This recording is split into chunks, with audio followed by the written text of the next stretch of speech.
Hello everyone, back at it again in my little yellow kayak. I just launched the kayak. I'm getting myself squared away here. We've got bright blue skies, few wispy clouds, but mostly bright blue skies, bright sun. These are not my favorite fishing conditions. Plus it's Saturday morning and a lot of people are out. There's somebody, you can't really see him, but he's a speck on the horizon off to my left up there. He's fishing, and I'm going to give him plenty of space. So the first thing I'm going to do is paddle across the lake, and just so everybody that's fishing can kind of spread out. I'm gonna go far, and everybody else can fish wherever they want, and I can fish where I want to. There's plenty of room usually on a big lake like this to find a place to fish. But what I wanted to talk to you about today was learning how to fish a new technique. There's a couple different ways to go about it. The way I think makes the most sense is to leave everything else at home. Let's say you want to learn how to fish swim baits.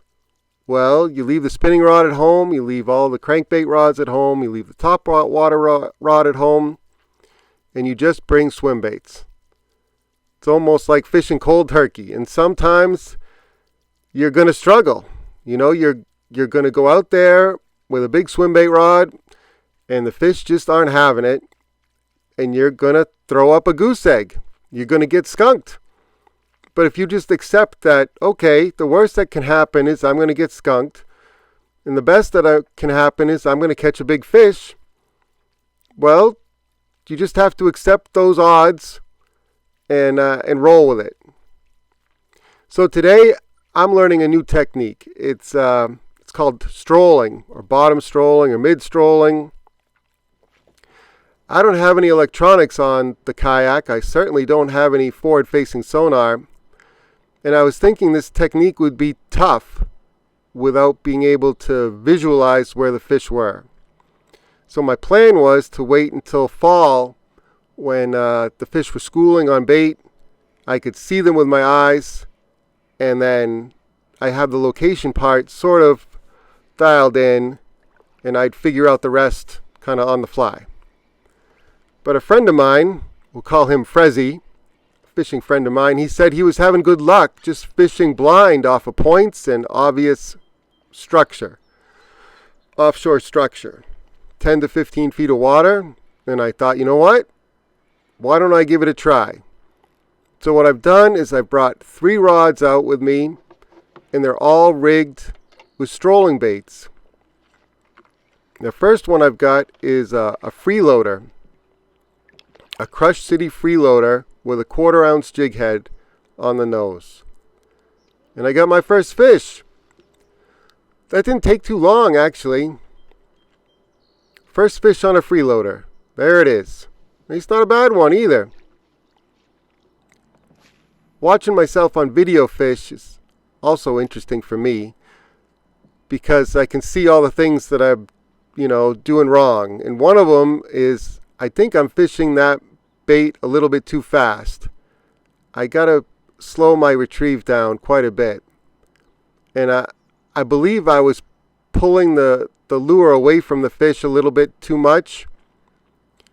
I mean, I still caught a few fish, but I feel like I was coming up off the bottom at like a 45-degree angle, or maybe even sharper than that. And I really want to keep that bait down lower for longer.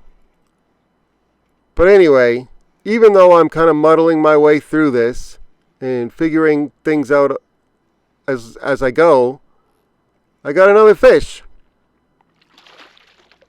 This one was real skinny. Sometimes when they're skinny like this, they've got a hook in them, or a Senko stuck in their gut. And I examined this fish to see if I could, see anything obvious that was wrong with him, that maybe I could help solve. But I couldn't feel anything in him. I didn't see any hooks in his mouth or gullet. But there's really not much to that fish. He's starving. Anyway, I kept working my way along. Still fishing with the freeloader. And I was trying different retrieves and depths. I'm picking some weeds off my paddle, which is helping me fish closer to the bottom. So sometimes I'd let that bait go all the way to the bottom and then start a shaking retrieve. So I'm shaking the rod with my wrist and reeling with my left hand. And I'm probably reeling way too fast. I'll get it dialed in eventually. This is just my first trip trying it. I got to force myself to slow down. Anyway, the idea here is that as you're shaking the bait, it's rolling left to right, and it'll roll almost 180 degrees. So the freeloader has flat sides, and I think that helps with the rolling action. And it rolls left, right, left, right. That fish was a smallmouth, and I lost him. I know it was off camera, but he jumped and threw that jig head. The jig head is 1/4 ounce, and it might not seem like too much weight, but it's enough weight for the fish to get some leverage and throw that jig head. You know, if I had that smallmouth on a fluke or something weightless, it would be a lot harder for him to throw the bait. But I think I can fix that. I think if I bump up to a medium power rod with a little softer action, a little bit more moderate, I think I'll be able to keep a few more fish pinned. I lost a few fish that didn't really get the hook, and then I lost a couple when they were jumping. And if I can convert a few more of those fish, I think I'll be in pretty good shape. Anyway, right after I lost that smallmouth that was jumping off to the left, I managed to hook another fish, and this is a largemouth. And the largemouth don't seem to want to jump as much as the smallies do, so they're a little bit easier for me to keep pinned.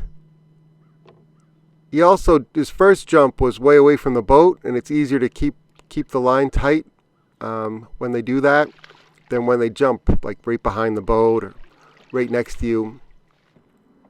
Anyway, I'm adding another fish to my total, learning a new technique.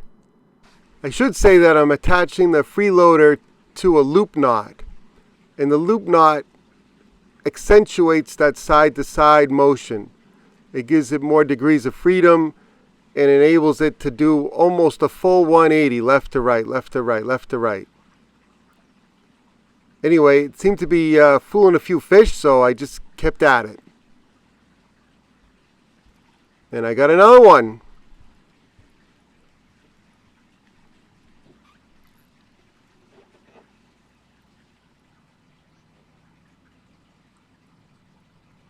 It's not jumping too much, so I think it's another largemouth.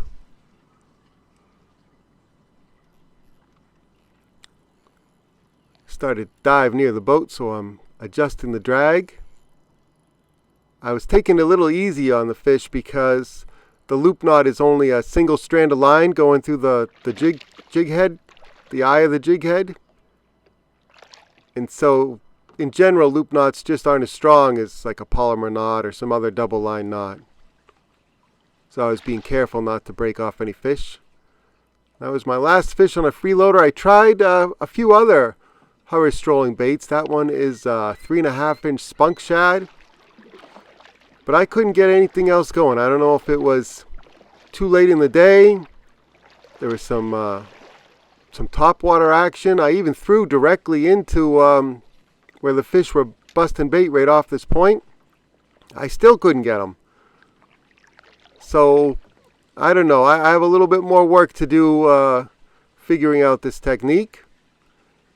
I think on the next trip I'm going to bring 2 freeloaders and maybe a couple other baits, just so I can mix it up a little bit.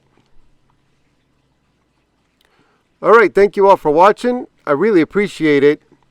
Just like all my other videos, I'll list all the gear in the video description so you can duplicate what I was doing out here today. Hopefully have some good success wherever you might live. I'll catch you on the next one. See ya!